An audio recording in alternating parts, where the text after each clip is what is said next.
Alright, yo, so in this tutorial I'm gonna show you how to do basic one framers. So I already have my clips like remapped and how I want them. So yeah, what I usually do is I tend to put 6 to 7 one framers like in between clips. So for an example, as of right here, I would just add one framers, and to do so you would click Control Alt and Y to add an adjustment layer, and then Control Shift and D to split the adjustment layer, and just delete this side and move the adjustment layer one frame, and then cut it again and delete it, and then I will make 6 of these frames, 3 before and 3 after. So I'm gonna do that now. Okay, so once you have your 6 one framers, you want to go by each frame and just add different sort of glitches to make it look like a one framer. So typically for the first one, usually I'll probably add like invert or fine edges or something. So I'm just gonna add invert, and I like putting monochrome on it because I don't know, I just like black invert. And I opened something up, nice. But yeah, add some monochrome, and then you need that chromatic aberration. Oh yeah, and all of my glitches I use plugins. I don't use like the raw AE effects, and some of my glitches I do, but for most of my glitches I use plugins. So if you don't have plugins installed already, I advise you to install like plugins like Universe and Sapphire, plugins like that. So yeah, mess with the, once you add chromatic aberration, just mess with the distort and scale. You can mess with the blur too, but it's a one framer, you don't really need to do that. That looks fine. And the last thing you would want to add is deep glow, because deep glow really emphasizes the effect, and it just really makes your one framer look decent. So yeah, my second frame I'll probably add displacement map. So yeah, I'm gonna add displacement map. And displacement map is really easy and simple to do. You just mess with the horizontal displacement or vertical displacement. You can do both, or you can do either one, it doesn't matter. Once you do that, you can add like a sort of a tint to it or something like that. You can add a tint. I usually make it red or green. I'm just gonna make this little light red. I'm gonna add the tint, and then the last thing you add is deep glow.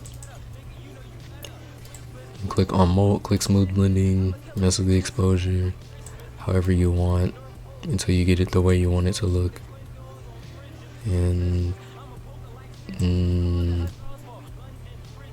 something like that is fine. And for my third frame, one framer, I usually add like offset or something to make the transition to the other clip look a little bit better or smoother. So I'm just gonna add offset, and then you can add BCC directional blur or the regular directional blur. It doesn't matter, but personally I use BCC directional blur.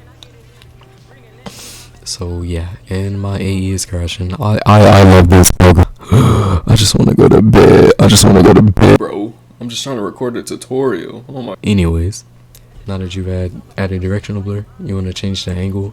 You can keep it on negative 90, or positive 90, or you can put it on negative 90. It's depending on which direction you want your offset to go in.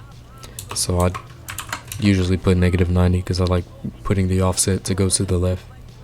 But anyways, after you do that, turn up the blur amount to like, I don't know, 20, 30, it doesn't matter. And point your offset in a direction your directional blur is pointed in, and yeah, that's all I gotta do. For my fourth frame, so yeah, I'll buy a uni glitch, and I'll probably leave the compression on like normal or turn it up. 50 is fine, I like how 50 looks. And I kind of want more wider glitches, a little bit of small glitches, but more wider glitches.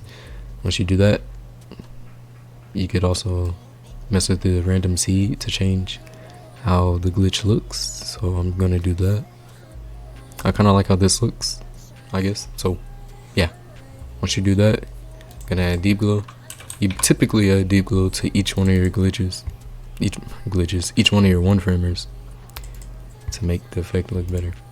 But since like it kind of looks overly exposed, you can turn down the exposure. You don't need to add too much exposure. So yeah, that's the 4th frame.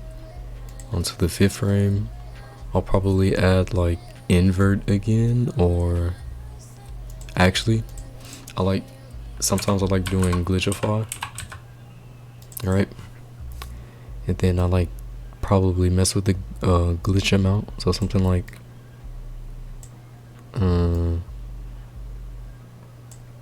probably something like this. Bro, sorry about that, people keep calling my phone at like 3 a.m. I don't understand that. But anyways, yeah, so I'll mess with the glitchify amount and then go in advanced and then just see if I want to change or turn anything off. Just go through each one of the tabs and just mess with it a little bit. That looks about fine. Okay, that looks fine. So once I do that, I'll go down to the blending mode, and I like to put it on difference. Or you don't have to put it on difference, you can put it on like overlay or linear burn. Just mess with the different blending modes to see if you get something you like, but I'm just leaving on difference. And then once you do that, add deep glow and click on mode and smooth blending and mess with the threshold. I guess that's fine. Oh yeah, one thing I like to add, another thing I like to add is a pixel sorter. So AE pixel sorter, look that up, put it over my deep glow, and then just change this to like all pixels, or just any one of these, any 5 of these. I can't say words right now. Just any of these is fine. Keep it on all pixel, and then change it to the direction you want it to go in. I'm just gonna put it on both, and then turn your deep glow back on. And for my final one framer, I'll probably add like fine edges. So yeah, I did this in my last tutorial, which was over like a month ago. I'm sorry about that. But yeah, I'm gonna have fine edges, click invert, and then search up pix dither. Pix dither, change this to like, I don't know, something. That looks fine. Yeah, that looks fine. Put this on 6. Search up hue saturation. Put this in forward and see what it actually looks like. Look up hue saturation. Turn it to whatever hue you want. Then you want to add deep glow. And just mess with the deep glow. Mess with the threshold. And I believe that is fine, I guess. That's fine, I guess, yeah. So yeah, once you've done all your 6 one framers, at the end of the clip, I just like to put offset again.